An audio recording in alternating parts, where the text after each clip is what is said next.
Hello दोस्तों, मैं आपको बता दूं जो बीजेपी के प्रोपेगेंडा हिंदी पट्टे में और विदेशों में चल जाती है वो प्रोपेगेंडा मणिपुर में नहीं चली। मैं आपको बता दूं मोदी जी मणिपुर जाते हैं, जहां उनका जमकर स्वागत होना चाहिए वहीं उनका विरोध हो रहा है। मैं आपको बता दूं मोदी जी के मणिपुर पहुंचने से पहले ही करीब 43 नेता पार्टी छोड़कर भाग गए। आखिर ऐसा क्यों हुआ जिसमें 43 नेता ने इस्तीफा दे दिया और भगदड़ तक हो गई भाजपा में। तमाम अखबारों में ये न्यूज़ दौड़ रही है, वहीं गोदी मीडिया के चैनलों पे ये न्यूज़ नहीं दिख रहा है। और मैं आपको बता दूं मोदी जी के वहाँ जाने से पहले ही वहाँ के बैनर, पोस्टर, होर्डिंग सब कुछ वहाँ के लोग फाड़ फूड़ के जला के फेंक दिए। और सिर्फ फेंक नहीं दिए, उसको आग भी लगा दिए। ये पहली बार ऐसा हो रहा है जो अपने ही प्रधानमंत्री के आगमन से लोग नाखुश हैं। अपने देश में अपने प्रधानमंत्री के विरोध में ऐसी तस्वीरें पिछले 11 सालों से नहीं देखी गई। और सिर्फ यहाँ तक नहीं दोस्तों, कल्चर डांस जो थे मोदी जी के आगमन पर करने वाले जो वहाँ के लोग थे वो भी इस चीज़ के लिए मना कर दिए। खबर अखबारों में छपी और वही मोदी जी ने वहाँ पे जाने के बाद वहाँ के लोगों को एक कहानी सुनाई कि मैं आ रहा था, हेलीकॉप्टर उड़ नहीं पाया तो मैं सड़क के मार्ग से आ गया और रास्ते का स्वागत देख के मैं हैरान रह गया। और असल बात क्या है दोस्तों, मैं आपको आगे बताता हूँ, आप सोच कर दंग रह जाएंगे। पहले हमारे प्रधानमंत्री मोदी सुनिए, उसके बाद मैं आपको बताता हूँ। भारी बारिश के कारण मेरा हेलीकॉप्टर नहीं आ पाया तो मैंने सड़क मार्ग से आना तय किया और आज मैं सड़क पर जो दृश्य देखे तो मेरा मन कहता है कि परमात्मा ने अच्छा किया कि मेरा हेलीकॉप्टर आज नहीं चला और मैं रोड से आया और जो रास्ते भर तिरंगा हाथ में लेकर के अबाल वृद्ध सबने जो प्यार दिया, जो अपनापन दिया मेरे जीवन में, मैं इस पल को कभी नहीं भूल सकता।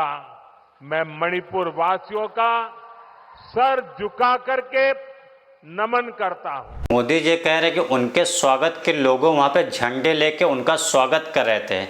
और असल बात यह है, ये वीडियो आप ध्यान से देखिए, मोदी जी के स्वागत के लिए वहां के बच्चों को झंडा लेकर खड़ा कर दिया गया और वो बच्चे स्कूल के ड्रेस में हैं और वो सारे बच्चों को झंडा लेकर खड़ा कराया गया है। दोस्तों बच्चों को झंडा लेकर खड़ा कराया गया है और ये दिखाया जा रहा है कि मोदी जी के आने से वहाँ के लोग कितने ज़्यादा खुश हैं। जैसे कि मोदी जी कहीं हिंदी बेल्ट में जाते हैं वहाँ लोग खुश रहते हैं।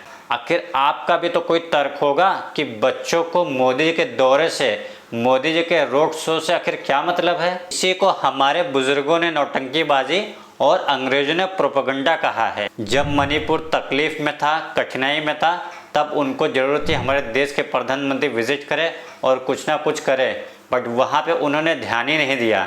और वहीं पे मैं आपको बता दूं कांग्रेस के जो नेता है सुप्रिया सेनेत, उन्होंने क्या कहा है कि उन्हें मणिपुर से कितना प्रेम है। देखिए इस वीडियो में वो क्या बोलती हैं। हिंसा भड़कने के 2.5 साल बाद आखिरकार नरेंद्र मोदी जी आज मणिपुर जा रहे हैं, लेकिन सनद रहे वो वहां पर विस्थापित लोगों से मिलने या लोगों के आंसू पूछने या उन महिलाओं जिनके साथ बर्बरता हुई उनको ढांढस बंधाने या शांति की अपील करने नहीं जा रहे हैं। वो आज भी वहां पर रेलवे प्रोजेक्ट के उद्घाटन के लिए जा रहे हैं और शायद इसीलिए मणिपुर में उनके आगमन का विरोध हो रहा है।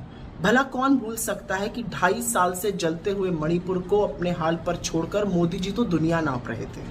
कौन भूल सकता है कि जब तक मणिपुर में अपनी सरकार पर नहीं बनाई तब तक राष्ट्रपति शासन नहीं लागू हुआ। कौन भूल सकता है कि इन 2.5 सालों में नरेंद्र मोदी जी ने शांति की एक अपील नहीं की और मणिपुर के एक जनप्रतिनिधि से नहीं मिले। कौन भूल सकता है कि जब आदमखोरों की भीड़ ने महिलाओं को नोचा तो 78 दिन तक मोदी जी चुप रहे और जब बोले भी तो 36 सेकंड के लिए। कौन भूल सकता है कि समूचे विपक्ष को एक अविश्वास प्रस्ताव लाना पड़ा जिससे कि मोदी जी सदन में मणिपुर पर वक्तव्य दे सके और मणिपुर पर उन्होंने 2 मिनट बात की। कौन भूल सकता है कि बीरेंद्र सिंह को मुख्यमंत्री बनाए रखा जिनकी पुलिस आर्मी पर हमला कर रही थी। कौन भूल सकता है कि हथियारों की अनवरत सप्लाई चलती रही और लोगों के हाथ में बंदूकें थी और वो सड़कों पर थे। पूरी तरह से अराजकता फैली रही। मैं आशा करती हूं कि आज उद्घाटन करने के बाद मोदी जी हाथ जोड़कर मणिपुर से माफी मांगेंगे। माफी मांगेंगे उन महिलाओं से जिनके साथ वो बर्बरता हुई कि सोचकर रूह कांप जाए।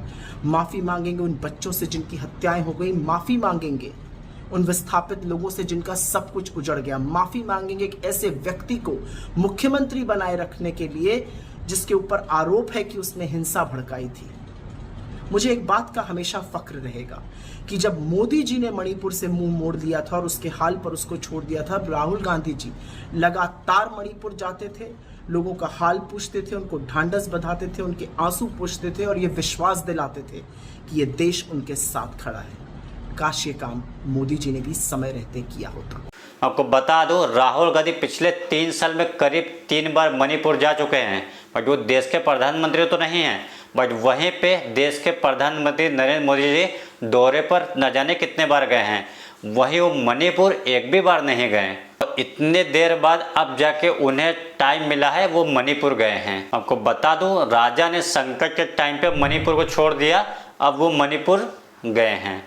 आजकल हमारे देश के प्रधानमंत्री नरेंद्र मोदी का टूरिस्ट प्लेस बिहार है, वो वहाँ ज़्यादा जाएंगे। ऐसा लगता है हमारे देश के प्रधानमंत्री प्रचार मंत्री ज़्यादा है और प्रधानमंत्री तो कभी कभी वो दिखाई देते ही हैं। उनका एक ही काम है विदेश से भिड़े रहना और बराबर विदेश दौरा करना। एक बार मैं आपको और बता दूं, मोदी जी से ज़्यादा विदेश दौरा कोई प्रधानमंत्री नहीं किया है, और जितना उन्होंने विदेश दौरा किया है, विदेश नीति में भारत के भट्टे बैठा दिए उन्होंने। दोस्तों, मैं आपको बताना, पिछले करीब 2023 से जब मणिपुर जल रहा था तो देश के प्रधानमंत्री को मणिपुर की कुछ भी नहीं पड़ी थी। अब इतने दिन बाद जाके वो मणिपुर विजिट किए और बड़ी अच्छी बातें कर रहे हैं। तो कोई तर्कशील व्यक्ति दोस्तों उनके बात को सुनकर शायद में भी पेट पकड़कर हंस रहा होगा। और मैं आपको बता दूं, पूरे भाषण में कोई ऐसा चीज़ नहीं दोस्तों कि आपको सुनाया जाए, और बहुत अच्छी बातें उन्होंने कही हैं। फिलहाल दोस्तों, आपका मोदी जी का मणिपुर विजिट पे क्या कहना है, आपके राय कमेंट में जरूर ड्रॉप करें। मिलते हैं कोई नेक्स्ट वीडियो में। थैंक यू सो मच दोस्तों, जय हिंद।